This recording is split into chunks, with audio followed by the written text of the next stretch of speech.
Metal Deck de Acesco, el entrepiso que se adapta a todo tipo de estructura en una presentación de Al Oído.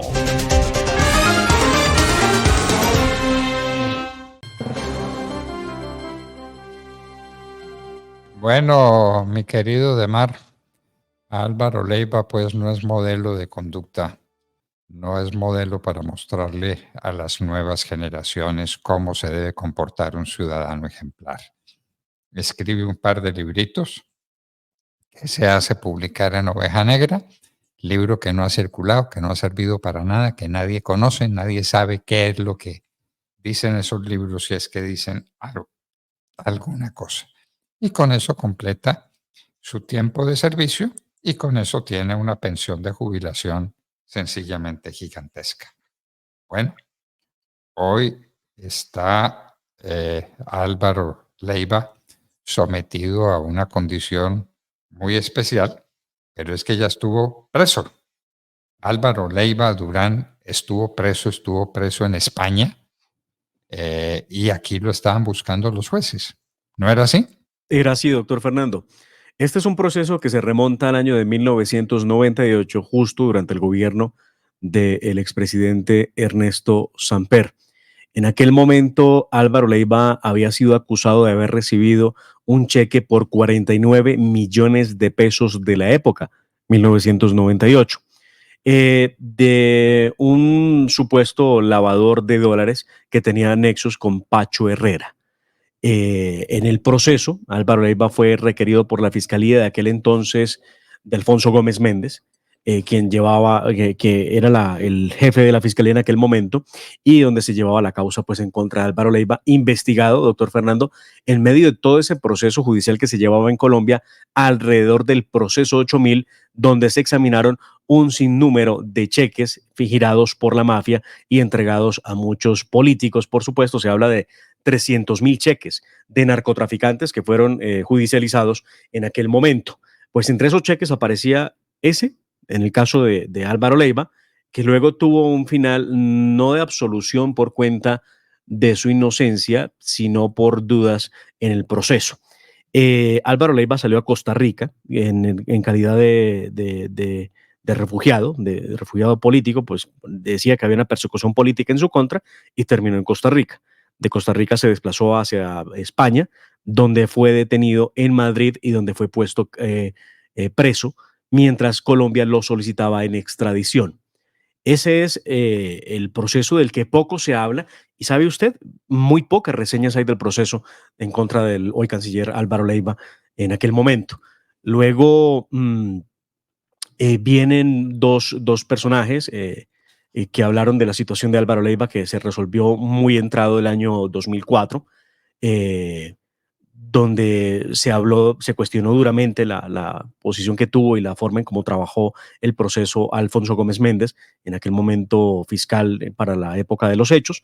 Se determinó que realmente el tema del ingreso del cheque por 49 millones de pesos, que esto tiene que ver con el cartel de Cali, ¿no? El chequecito de los 49 millones de pesos, no, que había sido por un tema de una importación de unas volquetas y que posteriormente Álvaro Leiva vendió. La gran pregunta es, ¿de cuándo aquí, de dónde en la vida política de Álvaro Leiva, conocido por haber sido representante de la Cámara, bueno, primero concejal, diputado, representante de la Cámara, Primero secretario privado de Misael Pastrana. digámoslo por fechas para que haya claridad. Entonces, lo primero, claro, 1970, secretario privado de Misael Pastrana Borrero, cuando él ingresa al Partido Conservador. Concejal de Bogotá entre el 74 y el 76, diputado de Cundinamarca entre el 76 y el 78. Luego tenemos que sale del 78 al 82 como miembro de la Cámara de Representantes por Bogotá. Luego pasa a ser senador entre el 82 y el 90. En ese espacio, entre el 82 y el 90, es elegido ministro de Minas y Energía en el 84 al 85. Luego regresa a su curul como senador. En aquel momento sí se permitía esa figura que hoy llaman, o que siempre llamaron, puerta giratoria. Iba y venía del Ejecutivo.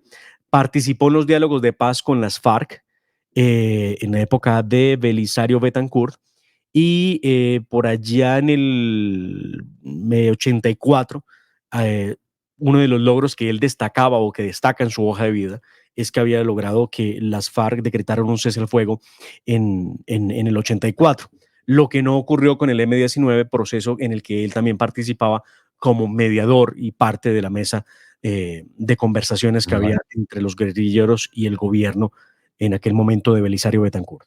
hijo de Jorge Leiva, uno de los más importantes ministros conservadores que tuvo Laureano Gómez y que tuvo que salir del país con ocasión del golpe que se le dio a Laureano Gómez en el año de 1953 por parte del general Gustavo Rojas Pinilla. Esa pues es la historia del canciller de la República, hoy pensionado, seguirá recibiendo sus cheques suculentos de 30 y pico millones de pesos por cuenta suya, querido contribuyente. Es la plata suya, los 8.000 millones de pesos de los que habla Melquisedec Torres, es plata suya, no se le olvide. Y eso que creo que Melquisedec no los trajo a valor presente, ¿no? No, Sí, sí, no, hay que hacer esa operación. hay Claro, que claro. hacer esa operación para saber de cuánto dinero de hoy estamos hablando.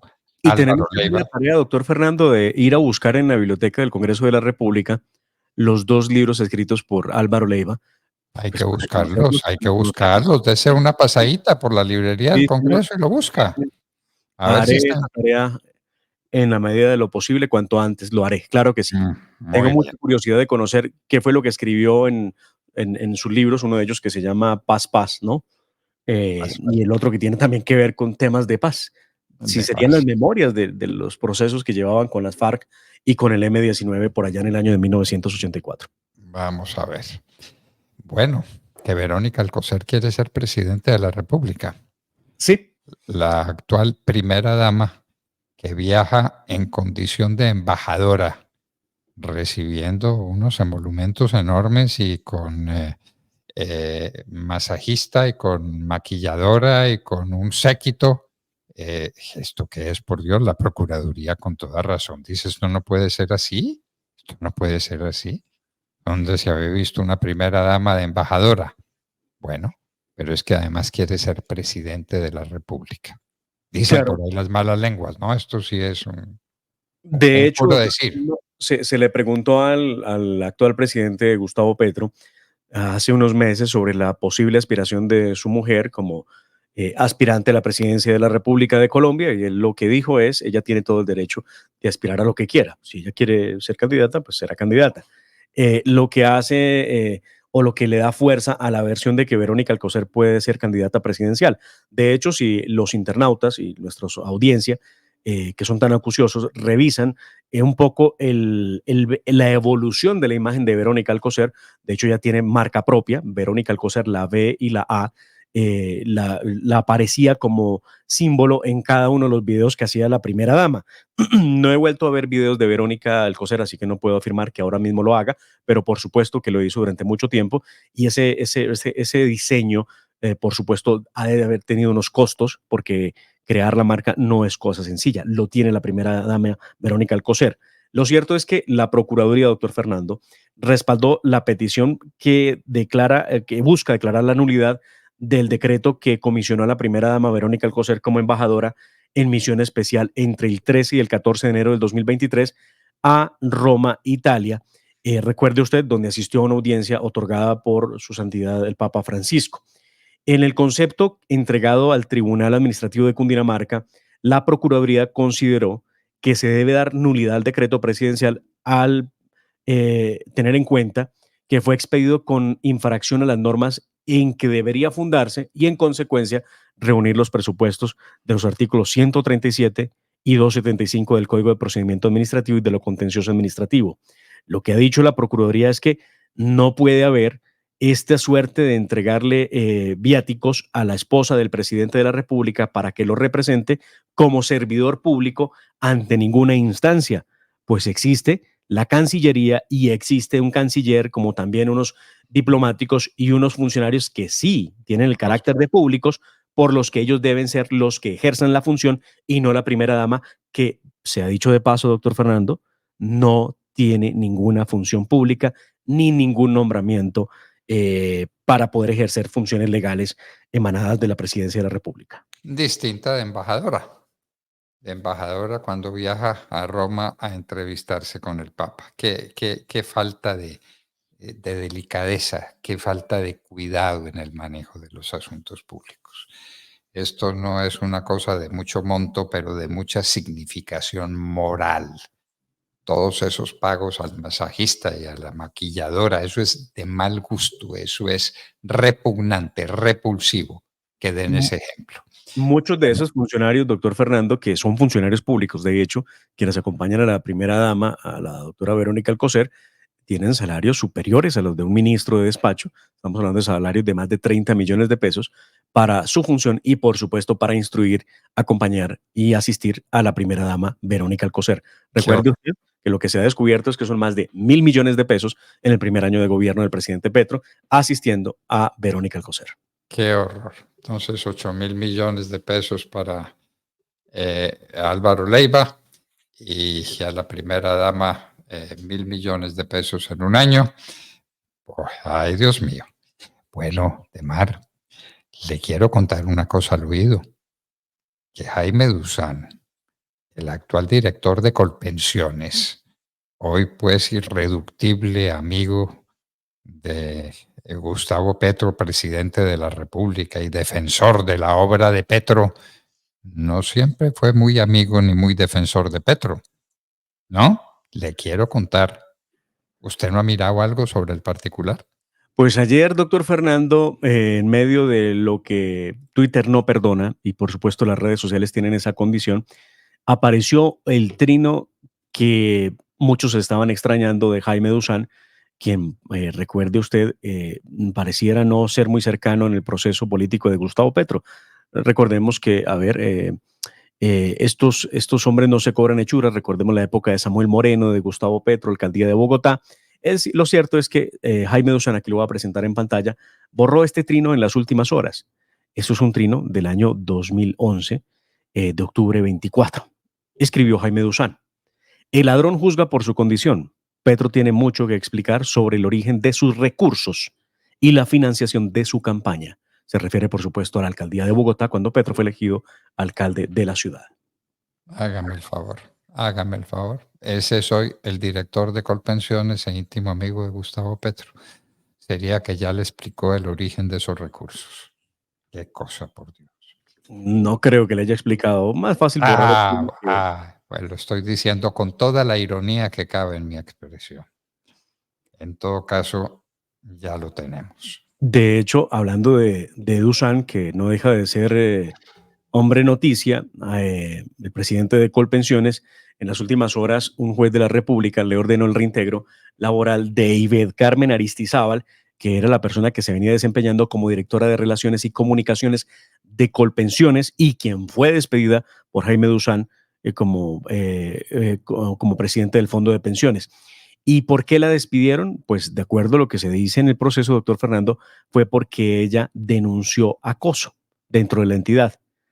Por ese hecho la despidieron, pero un juez acaba de ordenar el reintegro de la funcionaria a su puesto de trabajo. Bueno, eso pues por lo que respecta al director de Colpensiones, queridos amigos, que es el que va a manejar su plática. Bien, la que ya tenga acumulada para que le paguen una pensión de jubilación como producto del rendimiento de esa plata, plata que se va a perder, por supuesto, o usted que simplemente está trabajando y que todos los meses tiene que destinar una parte de su sueldo a ir formando el capital que le permitirá pensionarse. Esa plática se va a perder. Esa plática va a quedar en manos, hágame el favor, de Jaime Duzán y de sus amigos y de Gustavo Petro para que haga politiquería con la plata suya. Los fondos de pensiones se han comportado admirablemente en el manejo y la multiplicación de los dineros que se les han confiado procedentes de las pensiones de jubilación que están en curso. Admirablemente. Gran parte de lo que usted está recibiendo como pensionado se le debe a los fondos de pensiones. Eso se va a acabar y van a dedicarse a hacer politiquería y a robarse la platica de los fondos de pensiones. Sépalo, que eso es lo que viene con la famosa reforma pensional, que ya está en el Congreso, ¿no? Reforma pensional, doctor Fernando, que tiene que empezar a tramitarse a partir del 16 de febrero, por supuesto, y que trae todos los reparos y la peligrosidad que supone el hecho de que el gobierno pretenda disponer de los ahorros de los ciudadanos que están cotizando a pensión para darle a aquellos que no lograron pensionarse. Bueno, Vaya problema. bueno, Demar, ¿y qué jueces los que tenemos, no? Se ha comprobado que los incendios que estallaron en las cercanías de Bogotá, en Santander, en Boyacá, fueron en el 95%, lo dijo una ministra, no lo digo yo, obra de manos criminales. La policía logra detener a 40 de estos bandidos incalificables, los que le están prendiendo fuego al país en estas condiciones, y los jueces los sueltan.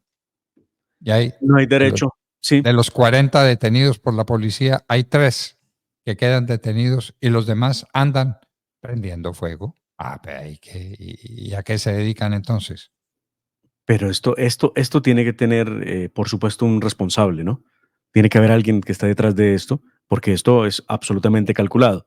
Ayer veíamos cómo en los Cerros Orientales fue capturado un ciudadano extranjero de nacionalidad venezolana por la policía y, pues claro, lo sacan del cerro esposado, le advierten que lo que está haciendo va en contra de la ley y le dicen que por favor no lo vuelva a hacer.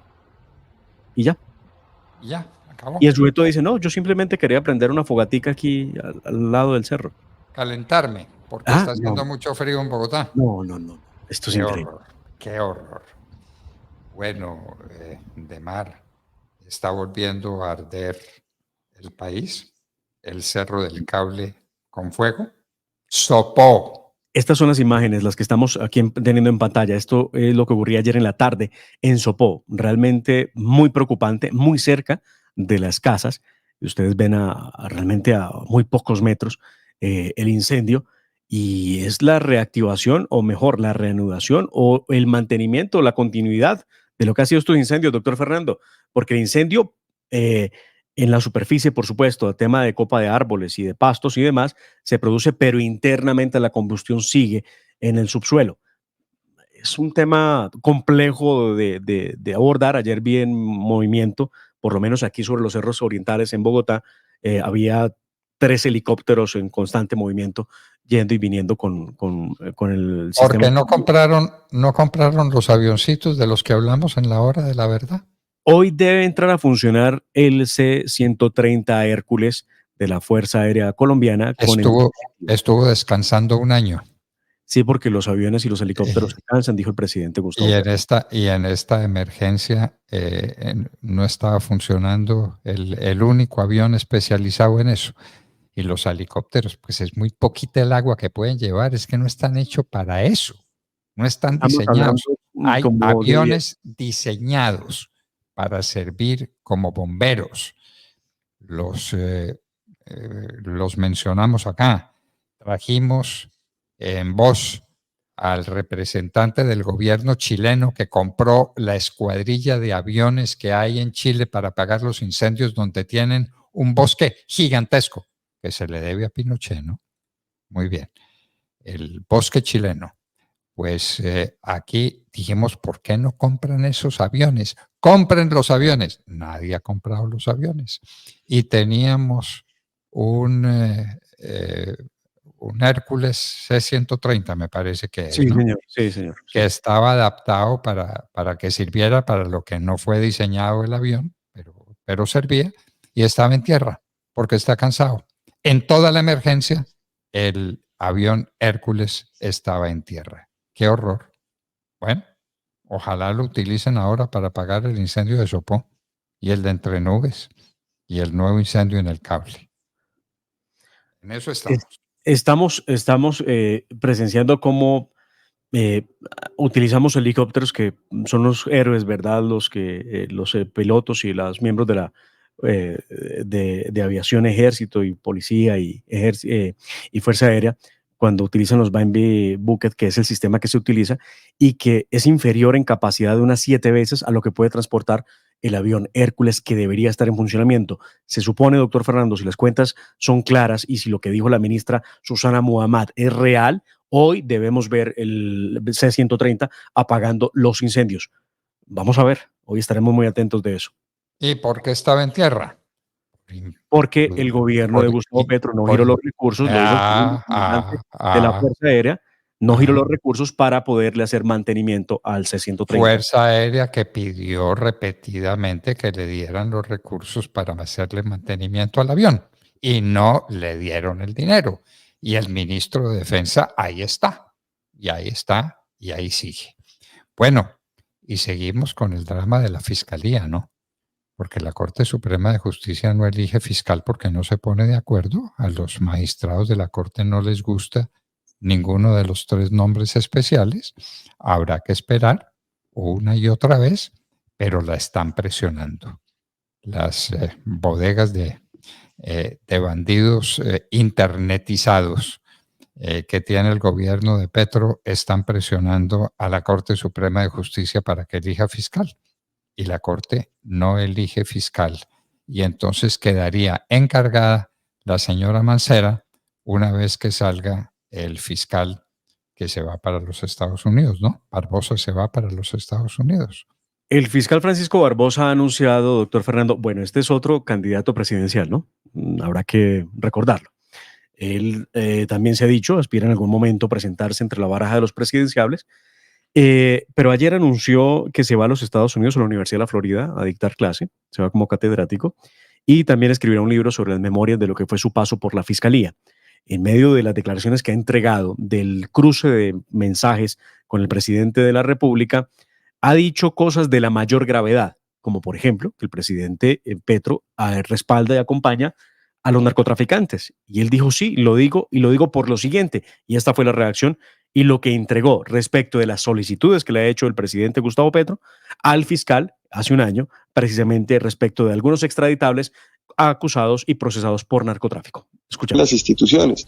Vuelvo y repito, yo creo que son frases angustiantes en el marco de una gritería pública que estaba teniendo el viernes en Chocó, y por supuesto de una angustia generalizada frente a una serie de cosas que pues efectivamente, como usted dice, no ha habido un tema, ha habido un tema institucional que tiene que ver necesariamente, porque me toca hacer historia, con algo que empezó en el año 2023, en el 11 de enero, cuando el presidente de la República con su firma me solicitó que se levantaran las órdenes de captura de extraditables sin fundamento jurídico, y nosotros nos negamos cuando se intentó presentar un proyecto, se presentó un proyecto de humanización ante el Congreso buscando la legalización de la cadena productiva del narcotráfico, y volvimos a decir no. Es decir, aquí lo que ha habido es una molestia generalizada porque el presidente concluyó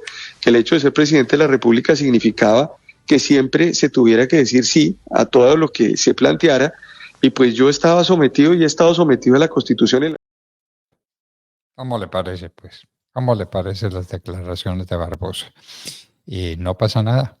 Y está súper comprobado, como dicen ahora los jóvenes, ¿no? Súper comprobado. Y con eso se les llena la boca de agua con ese súper. Está comprobado que Petro se extralimitó en su campaña electoral en los fondos disponibles para la campaña, que tenían que ser fondos limitados de acuerdo a la ley. Y resulta que los extralimitó. Y según la Constitución, el que incurra en esa conducta pierde la investidura o el cargo. Petro, por haber recibido los 500 millones de pesos de FECODE, por haber recibido la ayuda de una compañía aérea de Ibagué, por haber recibido el dinero que le dieron por allá en los Llanos Orientales, y los 15,000 millones de pesos de los que habló una persona muy cercana a Petro, ¿no? Uh-huh. Muy bien. Por todo eso debe perder el carácter de presidente de la República. Eso lo dice la Constitución, no lo estamos diciendo nosotros. Muy bien.